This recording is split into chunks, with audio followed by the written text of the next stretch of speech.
Los niños Los niños pueden ser criados desde una perspectiva religiosa o ideológica, pero no pueden ser adoctrinados. Y esto va de la mano del derecho a la libertad de pensamiento y expresión que nuestro país defiende. ¿Sí? Entonces, es importante decirlo que ya nuestra iglesia no puede obligar a que yo críe a mis hijos con una fe. No, esto no. De hecho, los matrimonios mixtos, hoy tenemos regulación en cuanto a la ritualidad. ¿Sí? Que queremos que nuestro matrimonio tenga un poquito de judío con un poquito de católico, eso se media y se conversa. En los judíos son muy estrictos, sí, son muy estrictos con el tema y muchas mujeres u hombres tienen que hacer todo el trámite para poder hacer la conversión a la religión para hacer el matrimonio. Yo pienso que nuestra iglesia es mucho más lapsa en esto. Lo que pide es que se vivan los sacramentos. Entonces, que tenga la primera comunión, el bautizo, la confirmación, que cumpla con esos sacramentos para poder, y en esto me corrige el padre Guillermo, Sí, para sí. poder vivir el matrimonio católico. En la crianza de los hijos, hoy apelamos a la libertad que tiene cada individuo de autodefinirse. Puede que el esposo sea católico, no puede obligar a su esposa judía a que los hijos les enseñe a hacer el rosario, porque no es parte de su confesión. Hoy no, ¿sí? Hoy esto no lo vemos. Ojo con esto y hago un paréntesis gigante, y es, en culturas medio orientales sí lo podemos ver, en matrimonios donde el hombre le exige a la mujer que tiene que ser judía para casarse con él. Entonces son los casos que estamos viendo. Nuestra iglesia es muy abierta a esto. Entonces encontramos matrimonios mixtos donde el papá los fines de semana lleva a sus hijos a misa, pero en el camino el hijo dijo, no, yo quiero inclinarme por la religión de mi mamá, empieza su camino desde el judaísmo o desde la religión que profese y no va a dar nulidad al matrimonio, a menos que si la pareja pues apele a esto, pero y que esté en unas condiciones jurídicas. Eso es muy específico, ¿no? Si la pareja hace un consenso y lo firma dentro de su acuerdo de matrimonio, que se van a crear los hijos bajo la Iglesia Católica, y si no se da nulidad al matrimonio, eso pues sí, podemos invocar la cláusula del matrimonio número tal donde establecíamos que, y eso aplica, ¿sí? Pero pues de por sí, o porque yo diga, no, es que no está creando mis hijos como yo quiero, no. A menos que haya violencia, haya maltrato, haya una circunstancia que demuestre que se está afectando psicológica, psiquiátrica, emocional o físicamente al menor. Sí. Jenny, yo no, perdón, creo que el padre John Freddy está por aquí, ¿cierto? John Freddy Gallego, padre John Freddy, padre John Freddy, él es canonista también, entonces si alguna cosa, padre John Freddy, puede aportar en ese sentido, le agradezco. Sí, la otra persona que levantó la mano, Buenas noches, el usuario soy yo, padre Gerardo Caicedo. ¿Cómo está? Y doctora Jenny, ¿cómo me le va? Quería darle, pues, con todo respeto, y espero sea productiva intervención desde mi experiencia como psicólogo de Defensoría de Familia por 10 años en bienestar familiar.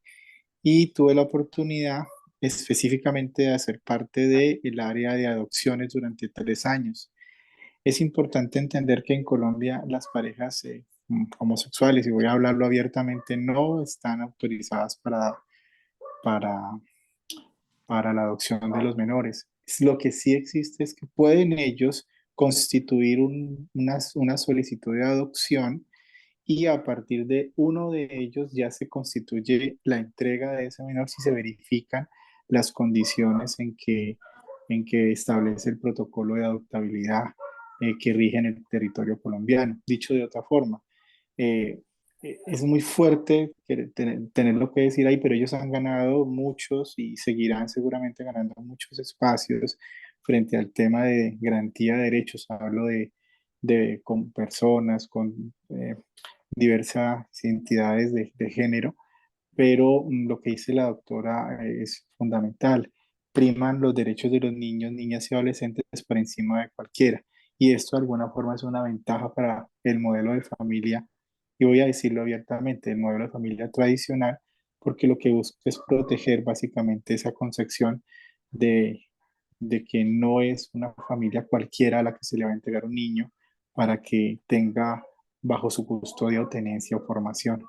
Y de alguna forma lo que la doctora Jenny expresa es que existen las IAP, que son las instituciones que considera la ley, que son paralelas al ejercicio de las defensorías de familia para hacer los trámites y procesos de adopción.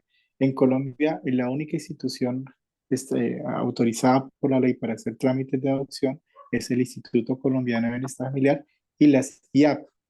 Eh, que en un momento del proceso esto debe de hacer una homologación por juzgado de familia, es parte del proceso, pero inicialmente es bienestar familiar a través de las defensorías constituidas para la adopción y las privadas que se hacen a través de la IAP, que tienen, por ejemplo, voy a colocar el ejemplo más común en Cali de Chiquitines. Chiquitines es una institución homologada y avalada por el bienestar familiar que cumple con todos los protocolos para hacer el tema de adopción.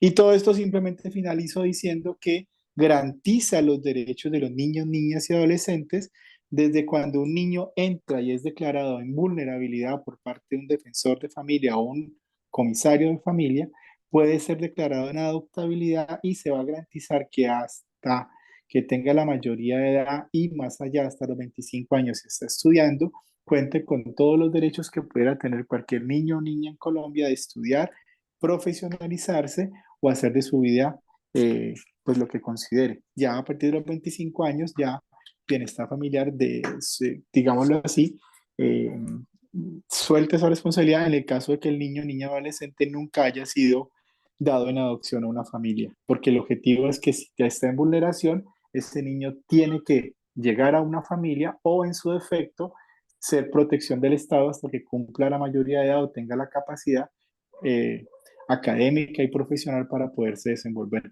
Quería hacer esa acotación porque es que suele mucho escucharse decir que bienestar familiar quita niños, que bienestar familiar desvincula niños de familias, y la verdad es que pues bastante trabajo tiene bienestar familiar y plata no tiene como para poderse hacer cargo de los niños. Lo que sí es importante que entendamos es que un proceso de adopción en Colombia es gratuito, si se hace con el bienestar familiar y si se hace a través de una IAP, si tiene algún costo, porque eso evidentemente ellos lo que cobran ahí es la asesoría y el acompañamiento, que pues es parte de lo que la ley les permite hacer. No sé si los enredé o los confundí o puedo ser valioso mi aporte, padre y doctora Jenny.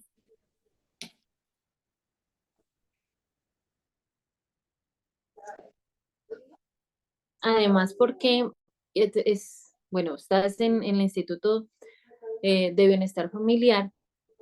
En Colombia hay más de 17.000 al 2022, que fue un informe que entregó el ICBF. Al 2022 hubo más de 17.000 adopciones por parejas homoparentales. Y esto implica que, por supuesto, el derecho viene desde la construcción jurisprudencial, el pensar esos casos especiales, y es la responsabilidad que tenemos como sociedad. Esas 17.000 adopciones que se dieron no se dan porque resulta que sí, tan chévere démosle los niños a las parejas homoparentales, no, o sea, por unos conflictos y unas realidades que estamos viviendo y asumiendo como sociedad colombiana, y es los niveles de violencia, los discursos violentos que tenemos como hombres y como mujeres en ese desarrollo personal e individual, en esa construcción, esa concepción de nosotros mismos. La Corte reconoce desde el 2007, alrededor del 2007, como las familias homoparentales también alcanzan esos derechos para la adopción homoparental. Entonces, esto que nos dice es muy, muy afortunado, además porque viene desde tu experiencia profesional, pero también es sumado a lo que jurisprudencialmente venimos desarrollando y que como iglesia nos tiene que convocar, ¿sí? Porque es que esta es una premisa que usan muchas organizaciones gay para decir tenemos derecho a la adopción.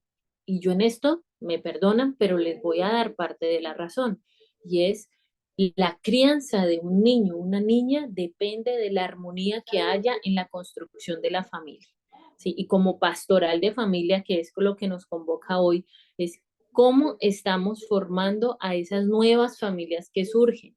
¿Sí? Si nuestro pensar es que nuestra familia se constituya bajo unos principios, unas identidades, ojo con esto, y hay unas realidades, ¿sí? Y es espiritualmente, podemos decirlo, existen solamente dos formas de concebir la naturaleza humana y son opuestos, hombre o mujer.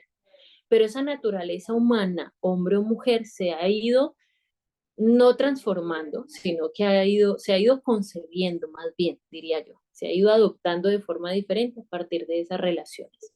La familia, pues se va viendo inmiscuida en todo esto. ¿Cuál es la labor de nosotros como abogados, como abogadas, como juristas y como catequistas? Es darle a entender cuáles son esos límites que existen. Esos límites, ¿cómo los enseñamos? A través de la responsabilidad. ¿Sí? Hoy, como nos decían, no tenemos una oficialización, una formalización de la adopción homoparental, pero sí tenemos adopción homoparental. Y no lo decía ahorita, se me olvidó el nombre. Eh, me perdonas ahí. Se me Gerardo, olvidó. usuario Zoom. Gerardo, Perdón. Usuario Zoom, Gerardo, nos decía Gerardo, y es, no hay legalmente, sí, que tengamos nosotros artículo tal, ley tal, sí, pero la jurisprudencia y las altas cortes sí se han pronunciado sobre, al respecto bajo el derecho a la igualdad. Y ese derecho a la igualdad, ¿por qué gana? Porque efectivamente encontramos en familias heterosexuales disfuncionales donde no hay procesos de sanación psicológica, emocional de las personas de procesos de niñez, ¿sí? Entonces, esa puerta se abre cuando la violencia en nuestros hogares heterosexuales, digámoslo así, ¿sí? Sin desmeritar el trabajo que muchos padres homoparentales hacen muy bien, ¿sí? Es esas familias llenas de heridas que se unen desde unos conflictos sociales, porque me quiero salir de mi casa, porque ya no me aguanto mi familia, porque tengo mostrar que soy hombre, porque familias violentadas, conflictuadas, en un problema en el mundo social, ¿sí? En el mundo jurídico, pues aún más. El derecho a familia no es solamente papá y mamá, que eso es importante que lo sepamos, ¿sí? Eso también es clave para nosotros porque viene algo grande y es el derecho de familia cobija a todos los miembros de un grupo familiar, a los abuelos. ¿Qué está pasando con esa constitución de familia, esa responsabilidad de los hijos, de las hijas con papá y la mamá que ya están en los 90, en los 100 años, ¿sí? Que ya no tienen la misma vitalidad que hace 20, 30 años y que ahorita están solitos en la casa, pero resulta que su cuerpo ya empieza a tener manifestaciones de enfermedad, en fin.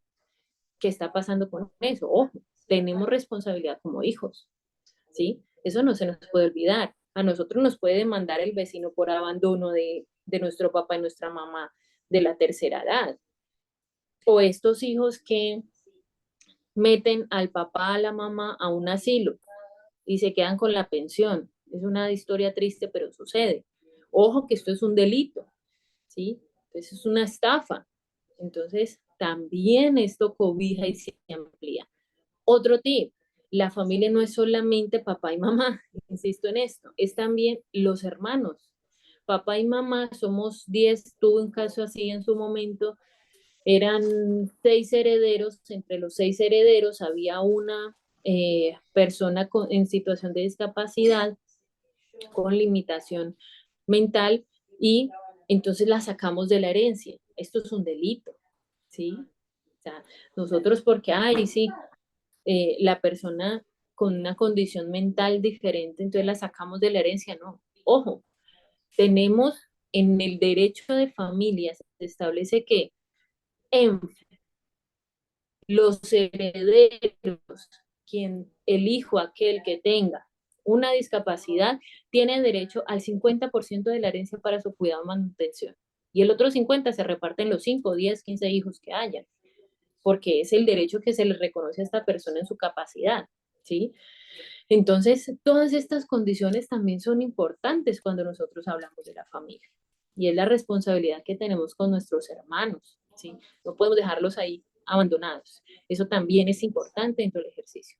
Todo esto para pensarnos la familia de diferentes formas, ¿sí? De diferentes esferas. Padre. Doctora, Yo te pongo, doctora, Gerardo, dale. aló. Dale, No, Gerardo. no, padre, qué pena, quería simplemente acotar algo y es que en el ejercicio profesional como psicólogo yo he identificado que esto es tanto largo como de ancho. Uno encuentra más familias a veces constituidas por un hombre y una mujer maltratantes, abandonantes, que no cumplen con una garantía plena de los derechos de sus hijos, niñas o adolescentes, pero también uno encuentra también quizás parejas que desde una condición diferente a la concepción tradicional de familia también es un excelente ejercicio. Madres solteras es una condición de familia, dos tías que se unen para criar un sobrino, y podríamos quedarnos aquí toda la noche identificando modelos de familia. La pregunta, y usted lo planteaba, doctora Jenny, es muy interesante. ¿Cuál es la propuesta que tenemos como Iglesia Católica para estas familias que hoy están abocándose a una crianza de unos hijos, de unas niñas, de unos jóvenes en general, y de unas responsabilidades también con los adultos mayores, que también hacen parte de una familia, antes de considerar, por ejemplo, marcos de la ley o temas biológicos o temas médicos y tantos otros que seguramente subirán, económicos, de todo tipo? ¿Cuál es la propuesta que tenemos como Iglesia Católica? Porque la tenemos, la conocemos, qué estamos haciendo desde esa propuesta pastoral para acoger a estas familias y que encuentren en nosotros como agentes de pastoral familiar ese acompañamiento y esa orientación y no ese juzgamiento o ese señalamiento de que están haciendo lo que no deberían hacer porque es que simplemente les falta esto o les falta lo otro.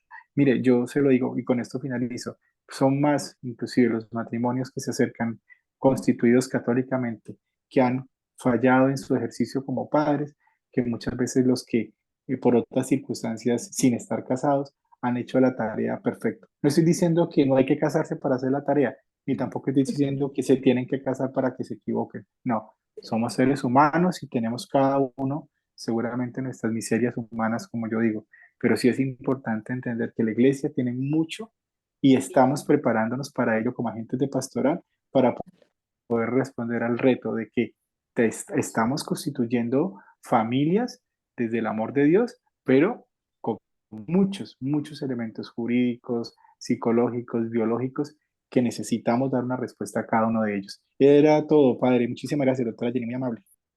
Yo pienso ahí dentro de lo que está diciendo Gerardo, que es muy válido y que va como muy en consonancia con lo que tú estás hablando. Y tú dijiste algo al comienzo que me quedó pensando y obviamente me dejó pensando y también que responde como a ese deseo de ayudar a las parejas a tomar más conciencia sobre lo que es el matrimonio.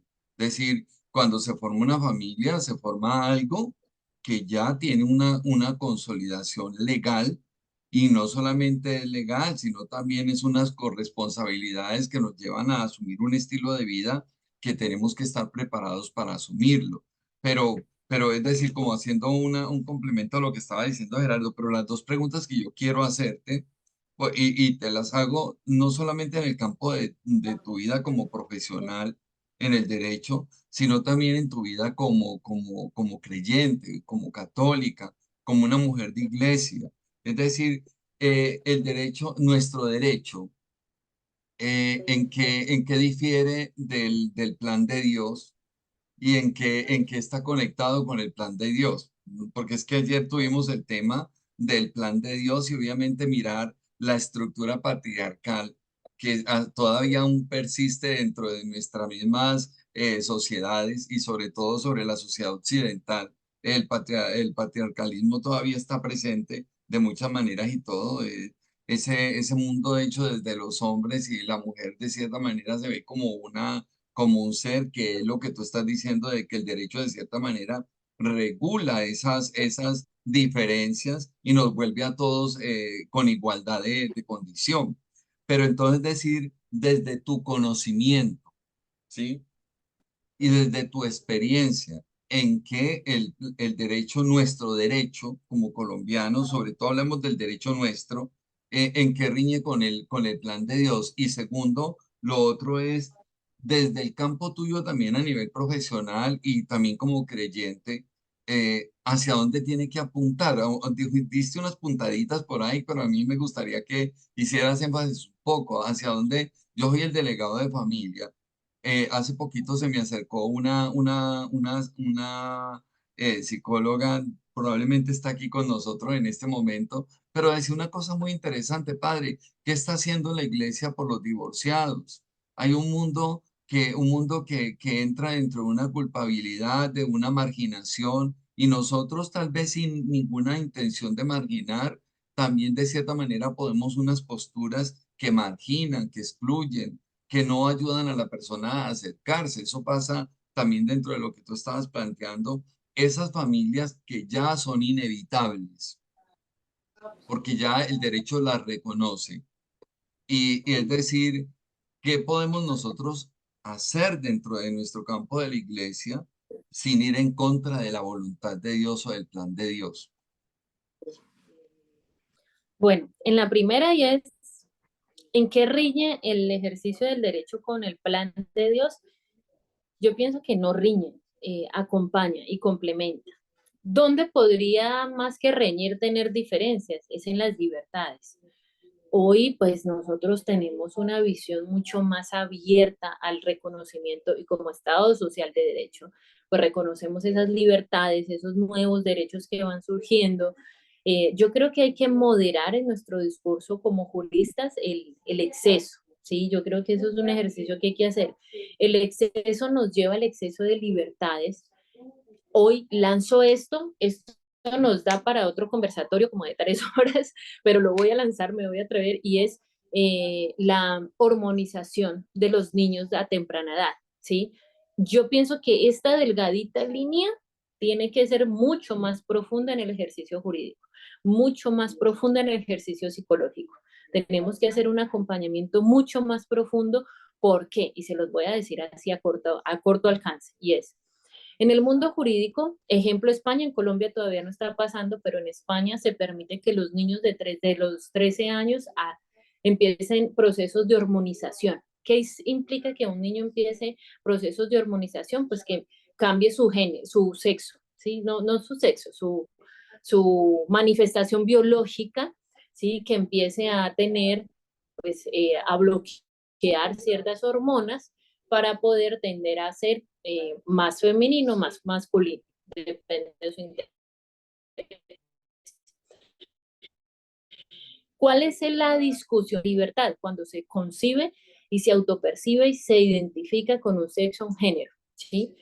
¿Cuál es mi postura, mi pensamiento frente a lo que las diferencias del derecho o el exceso de derechos, de libertades de derecho, frente a las limitaciones y el ejercicio responsable que podamos hacer como arquidiócesis, como iglesia, como plan de Dios, como profesionales? Y es, ¿dónde estamos acompañando al individuo a reconocerse en sí mismo dentro de su familia? Esto en otras corrientes terapéuticas se entiende como constelaciones familiares, como regresiones, como sanación del linaje familiar. Yo siento que a veces a nuestra iglesia católica le falta un poquito profundizar sobre esto y ahí reñimos, porque el ejercicio jurídico va desde todo este ejercicio de la costumbre, de la tradición.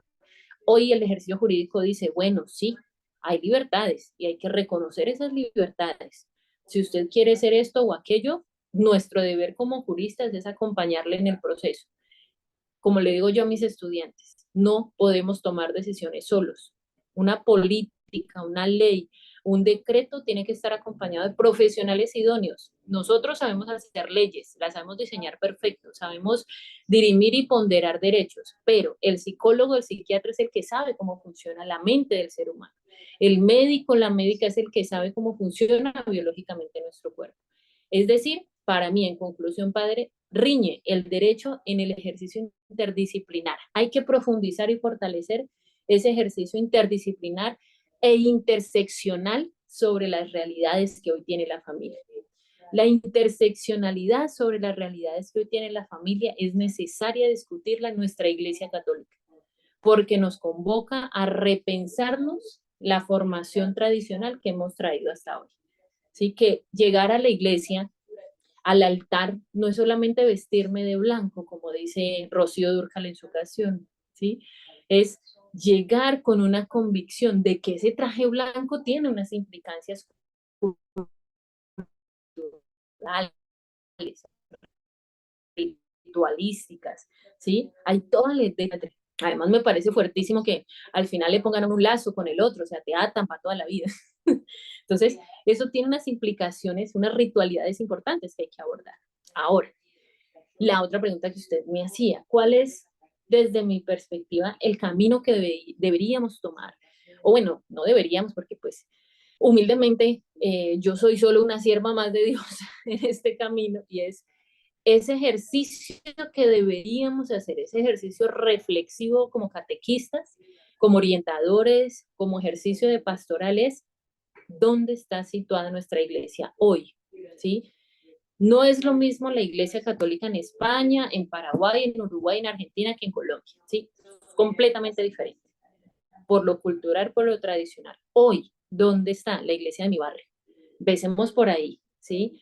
Nosotros tenemos algo muy bonito, es la organización, y es aquí en mi iglesia. Yo vengo de Niño Dios de Belén, de Siloé, ¿sí? Las familias de Niño Dios de Belén son totalmente diferentes a las familias en Cali, pues para los que no están en Cali, son muy diferentes a las familias de Santa Mónica, de la Claro. Iglesia de la Transfiguración. Y eso impacta, eso incide, porque la construcción de familia es diferente. ¿Sí? Eso tenemos que empezar a pensárnoslo como arquidiócesis. Lo otro es, y aquí yo sé que como... Jenny, perdóname una cosa porque es que ahí estás diciendo algo muy interesante y es, yo creo de que hay una reflexión que tenemos que construir. El Papa Francisco abrió una brecha muy interesante dentro de la misma organización del pensamiento de la Iglesia cuando sentimos de cómo nosotros todos somos corresponsables dentro de las mismas vías que debe seguir la Iglesia, de cómo debe acompañar. No es una iglesia distinta a la gente, sino es una iglesia con la gente y para la gente. Es decir, el hecho mismo de que haya una mayor participación del laico dentro de la misma organización, pero yo pienso de que todavía a veces no me parece que sea también como una cuestión de los curas. Yo pienso que a veces es también como no sé si es un temor o a qué se debe de que a veces se ve como una participación muy tibia de los laicos dentro de ciertas temáticas que tenemos que abordar. A mí me parece, se abrió un espacio muy interesante el 1 de julio en la Arquidiócesis de Cali, que se llamaba el Presínodo de la Familia. En ese presínodo obviamente se plantearon algunas inquietudes, pero yo pensaba que esperaba que, porque como era algo que a mí me cogió de sorpresa a los 15 días de haber sido nombrado delegado de la Arquidiócesis de Cali para la familia, yo esperaba como una participación un poco más, como más, sí, es decir, como más eco de lo que está sucediendo en el mundo. Entonces, no sé si es que nos da a veces miedo de enfrentar ciertas situaciones y quedarnos como cortos frente a lo que está esperando la gente, pero yo pienso de que, y el Papa nos está dando como esa apertura, démosle también la oportunidad al Espíritu que sea el que guíe, porque tal vez si nosotros la guiamos desde nuestras propias limitaciones, la iglesia no va a llegar sino hasta donde llega la nariz mía, pero a veces sentir que estamos caminando juntos, es Dios quien está guiándonos a nosotros. Si nos equivocamos, pues asumimos entre todos la responsabilidad, no buscamos los culpables dentro de toda esta organización. Y yo creo que la iglesia siempre ha estado asistida por el Espíritu Santo y es un Espíritu Santo que como que nos empuja, ¿no? Es un Espíritu Santo y sobre todo que nos mueve siempre a la actitud de caridad y de misericordia frente al otro, que me parece que es lo que resalta tanto el Papa, por encima la caridad, por encima la misericordia, por encima de a veces de nuestros prejuicios, porque vemos, hay cosas que no encajan en nuestras estructuras, pero ¿A qué nos lleva a entrar en relación con ella? La caridad, la misericordia, lo que tú estás diciendo. Un niño tiene un papá y otro papá. Un niño tiene una mamá y otra mamá.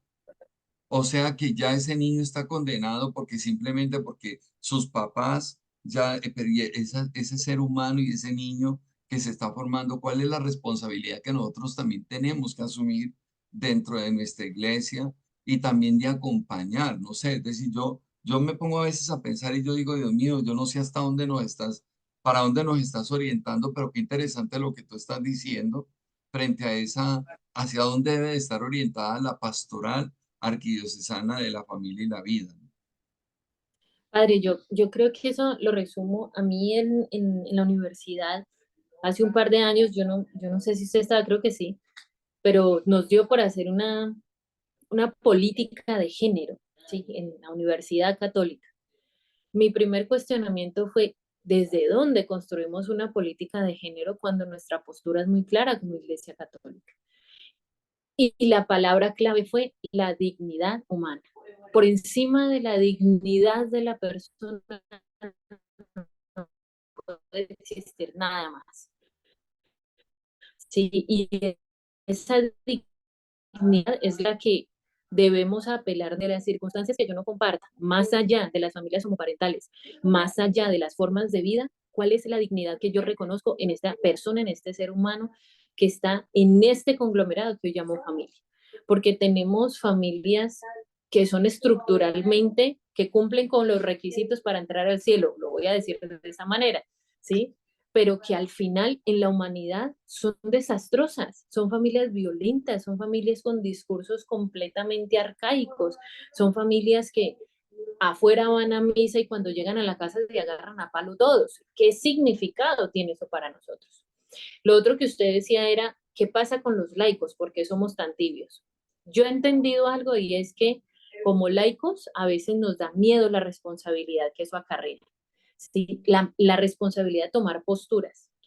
Yo he aprendido que a mí ya no me da miedo decir yo no estoy de acuerdo con el aborto, no solamente porque sea parte de mi crianza y de mi formación católica, sino porque para mí la prevención es más importante que ir a curar a alguien con, sí, listo, tómese la pasta o vaya al hospital.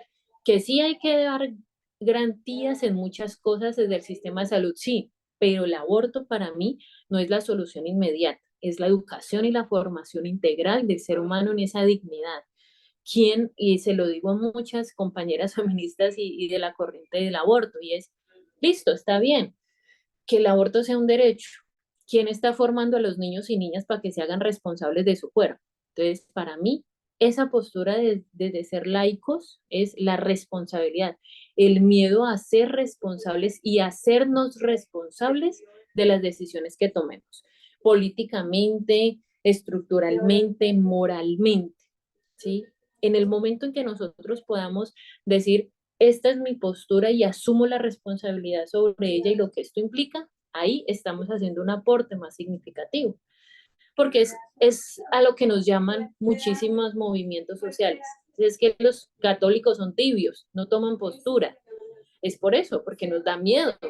Bueno, yo no hablo a nivel personal, yo he ido soltando ese miedo, pero en muchas corrientes de laicos, entonces nos hacemos los de la oreja mocha, como dice usted, nos hacemos los tibios y ya, no hay que tomar posturas, pero posturas desde la formación. A mí me encanta algo de la iglesia y es esa capacidad de formar. Yo vengo, pues, yo soy formada en iglesia católica y en pastoral, y yo creo que eso es algo que tenemos que explorar y explotar, potenciar. A esos jóvenes, a esas niñas de catequesis, de grupo juvenil, hay que empezar a formarlas. ¿Sí? Yo por lo menos la oportunidad que tenía, para mí el matrimonio es sumamente importante. ¿Sí? Yo puede que no tenga ahorita mi pareja ni nada, pero el día que yo sé, el día que decida casarme es porque tiene un profundo significado para mí. Porque también en miras a eso, sé que si no funciona, tomar la decisión de un divorcio va a ser importante, pero no por lo que digan dentro de la iglesia, sino por mi propio desarrollo y construcción personal. Yo no sé si tú has escuchado la Y eso, posición también del Papa frente a eso mismo, Jenny, es el Papa está hablando del itinerario catecumenal. el itinerario bautismal, perdón, catecumenal, sí. ¿A qué refiere el itinerario catecumenal? A inculcar desde muy temprana edad y no por el miedo a que se dañe el adulto. Yo pienso de que eso que tú estás diciendo a mí me pone mucho a pensar y es, creo que nos hace falta más convicción en lo que hacemos. Yo creo de que a veces somos muy apologéticos, pero no planteamos. Es decir, listo, no le gusta lo que yo estoy haciendo, dígame qué debo de hacer, pero a veces le quitamos al otro las poquitas herramientas que puede tener como para que medio se organice la vida, pero a veces Mm. no planteamos nada. ¿Por qué? Porque es que Otras.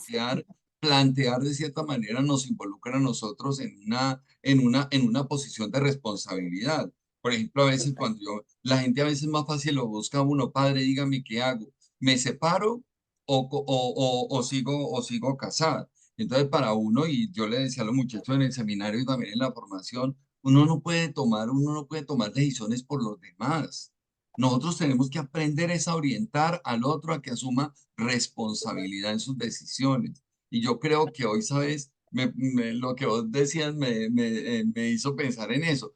Quien nos está obligando a ser más responsables es el Estado. Ah, Lástima que con toda esta bendita corrupción que se ha dado y que que los que saben de la ley la manosean y la manipulan, entonces a veces es lo que a uno le da miedo hasta dónde, o sea, yo para poder defenderme tengo que ser abogado. Y entonces, ¿por qué? Porque ser abogado como que vende en un mundo a veces corrupto. Pero yo creo de que no es así. Tú eres de esa parte donde uno dice, es una mujer profesional, es abogada, es católica, es creyente, habla desde sus convicciones, entonces sí es posible. Pero ¿qué es lo que se necesita? Se necesita de lo que tú decías. Si yo llego al matrimonio, yo llego consciente de que mi vida se tiene que transformar para poder organizar mi vida con un otro. Entonces, nosotros tenemos que empezar más que a responder a lo que está sucediendo, es a formar hacia la responsabilidad y es la responsabilidad desde el plan de Dios. No es la responsabilidad ni desde la ley ni desde los criterios míos, sino responder, porque es que falta más como meterle a Dios dentro de todo, porque a veces hasta nos da miedo hablar a Dios. Entonces, un Dios amañado, amodorrado, un Dios que como que es muy tibio. Entonces da lo mismo echarle mano al Chauma que a la Biblia, da lo mismo, y eso no es así, porque falta como más convicción frente a lo que nosotros creemos que es fundamental en nuestra vida, ¿no? total, padre. Pues yo creo que en este espacio, pensando también como el conversatorio, yo me quedo con tres reflexiones, como para ir cerrando el espacio también. Y es la primera, cómo concebir la familia, no solamente desde el campo jurídico, porque el campo jurídico nos da la respuesta. Vamos a la ley, vamos a la norma, artículo 5, Mm. artículo 42 de la Constitución nos los define muy bien. Es esto y esto, ¿sí? ¿Cómo? Iglesia Católica, ¿cómo concebimos hoy el significado de la familia en su diversidad? Lo segundo es, ¿cuál es la responsabilidad que yo asumo dentro del ejercicio pastoral? ¿Sí? Como iglesia, como miembro de ese ejercicio pastoral, ¿cuál es mi responsabilidad para con la construcción del concepto o de la idea de familia o esa mirada de familia en la catequesis, en el diálogo constante? Yo trabajé con jóvenes, tuve una excelente maestra en el proceso de confirmación y demás, y de ella algo me quedó, y es el joven se forma con el ejemplo, ¿sí? Sí, Pero el ejemplo no puede llevarnos a abandonarnos y a cartonarnos y a ponernos una máscara como que si, mira, este es el matrimonio y yo asumo unas realidades por detrás y en la casa soy un desmadre y solo cuando voy a misa somos perfectos, no. Como bien, decía ella, luz en la casa, luz en Dios la cuida calle, la calle. ¿sí? Coherencia. Y finalmente, pues también pensarnos en este ejercicio de iglesia, involucrarnos un poquito más con esas construcciones jurídicas que hoy tenemos. Los debates jurídicos son importantes. Para ahí me voy a dar, como diría un amigo, me voy a dar un tiro en el pie y es la responsabilidad que tenemos como institución universitaria católica y programa de derecho en esos procesos de acompañamiento también pastoral y de arquidiócesis. ¿Sí? Como nuestros futuros profesionales en derecho egresados de las universidades católicas, porque no somos la única, está Javeriana, está San Buenaventura, están muchas otras, asumimos también esa responsabilidad de formarlos para el ejercicio pastoral. Yo me quedo con esa reflexión final, padre, y es, ¿en qué momento nos sentamos a dialogar? O sea, yo creo que es la primera vez que yo veo como este ejercicio, dialoguemos sobre el derecho de familia en ese ejercicio pastoral. ¿Sí? ¿Qué está haciendo la pastoral de familia y en qué momento entra un programa de derecho a aportar? Nosotros, si hago cuña publicitaria, tenemos el consultorio jurídico gratuito en la Unicatólica, sede centro, para toda la comunidad y la mayoría de casos que recibimos son de familia, ¿sí? Procesos de alimentos, procesos de custodia, procesos de liquidaciones de sociedad conyugal, uniones maritales, en fin. Entonces, en ese ejercicio, ¿dónde queda el rol católico? ¿O somos un programa más de derecho que se divorciaron, arreglaron la cuota ya? Y nos hemos dado cuenta que no. Nuestro ejercicio va mucho más allá. Hemos encontrado con el equipo del consultorio jurídico, que es maravilloso además, hemos encontrado cómo las familias llegan con una situación y resulta que de todos los problemas que tenían, el más pequeñito era cuál era la cuota alimentaria. El más grande era que la señora todavía estaba profundamente enamorada del señor y le costaba verlo con otra, pero ya esa cosa no funcionaba, esa relación de familia. Y ahí nos articula la interdisciplinariedad y la interseccionalidad del derecho de la familia en otros contextos. Yo me quedo con esas reflexiones, me llevo hoy. Muy bien, Jenny. De todos modos, yo quiero agradecerte por ese planteamiento tuyo, que siendo también muy profesional, también es muy personal, y esa invitación a sentarnos, a hablar a dialogar sobre el derecho de familia desde la misma pastoral. A mí me parece interesante ese planteamiento y qué bueno que podamos lograrlo. Yo creo que ya le estamos creando también una relación y quiero compartirles que con la doctora Jenny, también con quienes están al frente de la parte administrativa de la facultad, se están ya creando unos diálogos frente a los CAF, a los Centros Arquidiocesanos para la Familia, con la posibilidad, obviamente, como esto es una propuesta estructural dentro de nuestra Iglesia Católica Arquidiocesana, entonces, esto nos está llevando también a pensar que si nosotros no nos organizamos, nosotros no nos articulamos un poco frente a la misma situación, la situación nos va a desbordar y es pensarnos no solamente en la realidad no se construye desde uno solo, tenemos que construirlas desde todo, inclusive ahí dentro del mismo campo de los agentes de pastoral. Hay psicólogos, hay abogados, hay una cantidad de personas que quieren hacer algo por la familia, quieren hacer algo por la iglesia y lo quieren hacer siendo familia y siendo miembros de la iglesia. O sea, más que por encima de una profesión, es yo soy miembro de esta iglesia y quiero aportar desde mi campo profesional, laboral, desde mi campo personal, aportes para esa organización. Pues yo te tomo como la propuesta. Yo creo de que vale la pena de verdad y espero que no sé qué pensarán las personas que nos están acompañando, que podamos crear esos diálogos, porque yo creo de que hay que favorecerlos y tenemos que mirar a ver hasta dónde entre todos construimos también esa pastoral que es tan linda de responder a la realidad de la familia de hoy, pero una realidad concreta, no una realidad como muy racional, muy emocional, pero todo como construido desde arriba, pero en la realidad cotidiana de las familias como que nada, la vida va por otro lado, ¿no? Y yo creo que la iglesia va con la gente, que es a lo que nos habla el Papa, ir a las periferias, hacia realidades que necesitan una presencia más de Dios.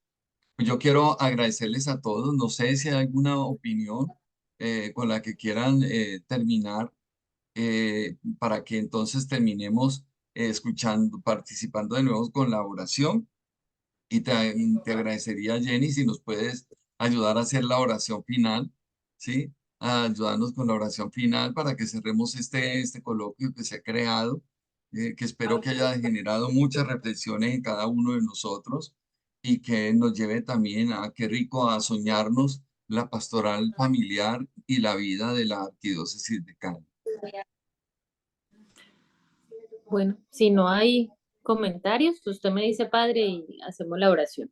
Sí, hagamos la oración y entonces después de la oración terminamos entonces con el himno de la pastoral. Muy bien. ¿Listo? Bueno, entonces hoy convocamos a nuestra Madre María, Maestra, en este camino de familia. Ella que nos ha guiado y que nos ha orientado en ese amor inmaculado y fecundo para que nos guíe, nos oriente y nos llene de su vocación, de su amor. Si ella no hubiese dicho que sí, ninguna de las familias que hoy, así que en nombre de nuestra Jesús de Nazaret y a José, hoy nos encomendamos, agradecemos este espacio, agradecemos este camino, que todos nos llevemos lo que necesitamos en nuestro proceso individual, pero también en nuestra misión pastoral. Dios te salve María, llena eres de gracia, el Señor es contigo, bendita tú eres entre todas las mujeres y bendito es el fruto de tu vientre, Jesús. Santa María, Santa María, Madre de Dios, ruega por nosotros pecadores, ahora y en la hora de nuestra muerte. Amén.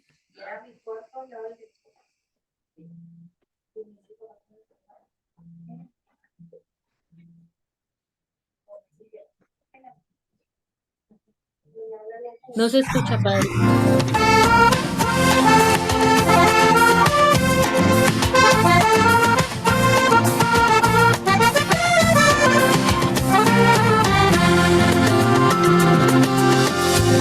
Bendició Señor el amor de esposos y el fruto del amor que son sus hijos. Y danos la dicha de construir nuestra familia desde el esfuerzo y la gracia que nos das. La vida nace de una decisión humana, es un pacto de amor y compromiso como padres, pero eres tu Señor, el gran artífice de ella, y como don sagrado nos la das.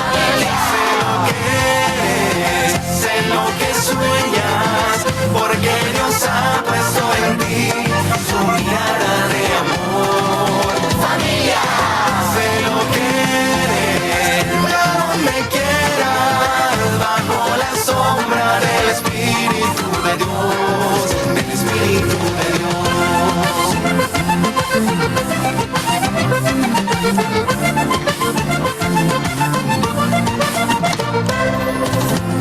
El Señor en medio de ti está ahora, ya seas esposo, madre, hija y hermano.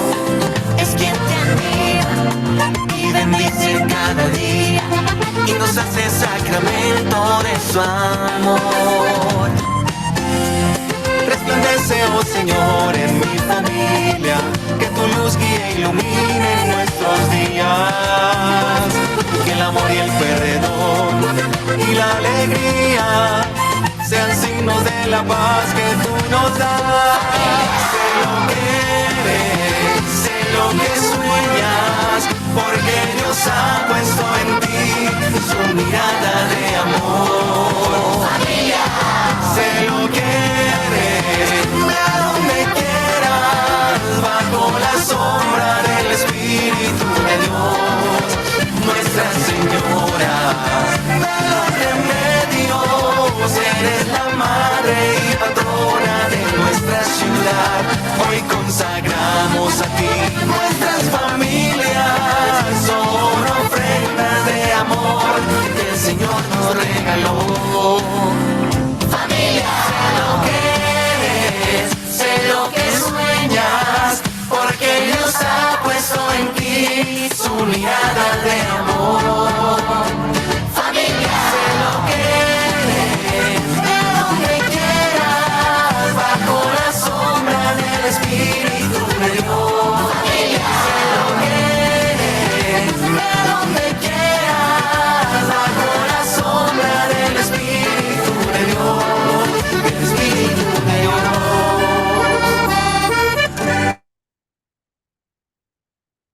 Muy bien, entonces quiero antes de que termine este encuentro, agradecerles y pues, pues invitarlos para que mañana seamos parte también del Congreso, del primer Congreso Nacional e Internacional de Familia que se va a realizar en la Arquidiócesis de Cali con la dirección de de la Fundación, la Fundación Universitaria Lumen Gentium, que es de nuestra Arquidiócesis de Cali, con la participación también de las universidades del Nodo Sur de Colombia, que son más o menos en promedio unas 10 universidades que van a estar también acompañando y dirigiendo. Son un promedio casi de 12 ponencias. Algunas son de índole nacional, local y otras son a nivel internacional. Es un momento también de encuentro muy de la mano de la academia, pero también de la mano de todos esos procesos que se han realizado en tantas partes, en algunas partes del mundo y que nos llevan también a nosotros a repensarnos la familia, a mirar que si es posible tal vez ciertas formas que se hagan para que la vida de la familia mejore cada día más y se configure más a ese plan de Dios como nos lo recordaba el padre Raúl ayer, ¿no? Entonces quiero agradecerles a todos. Yo ahorita apenas termine este encuentro, les hago llegar el link para que mañana se contacten. Les agradecería que pudieran estar también físicamente. Se va a realizar en el auditorio principal de la Universidad Católica, en la sede Meléndez, ahí donde está el Colegio Luis Madina.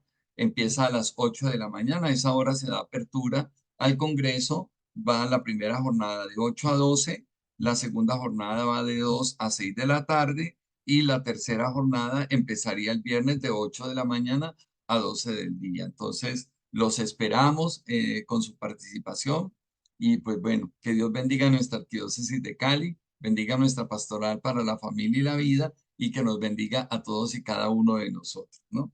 Les deseo una feliz noche. Dios la bendiga, doctora Jenny. Gracias por haber compartido con nosotros este espacio. A todos que el Señor me los bendiga y les conceda una feliz noche.